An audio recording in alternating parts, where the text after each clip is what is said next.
পুতিনের বন্ধু হাঙ্গেরির president Victor Orban finally after a long time ইলেকশনে হারছে।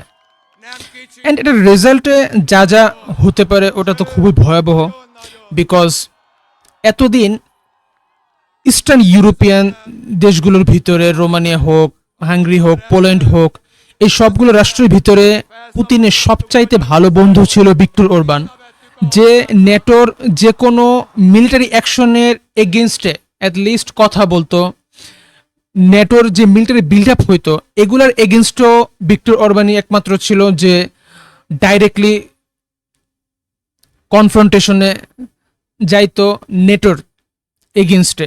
সো এই নতুন প্রাইম মিনিস্টার আসার সাথে সাথে অ্যানাউন্সমেন্ট করছে ইসরায়েল ও আমেরিকার সাথে বন্ধুত্ব করার। দেন মোস্ট প্রবাবলি যতগুলো তার ভালো পলিসি ছিল টুয়ার্ডস, এগুলো সব এখন লিবারেল হওয়া শুরু করবে। সো হাঙ্গেরির জন্য খুবই টাফ টাইম আসতেছে। এবং মোস্ট ইম্পর্টেন্টলি এতদিন ধরে পুতিনের যে ভালো বন্ধু হিসেবে হাঙ্গেরির একটা রোল ছিল, এটা এখন শুধু ডিসমিস হবে না, পুতিনের এগেনস্টে এগ্রেসিভলি যাওয়া শুরু করবে। সো তোমরা চাইলে তোমাদের মতামত জানাইতে পারো যে এই ইলেকশন পুতিনের জন্য কতটুকু ভয়াবহ হতে পারে।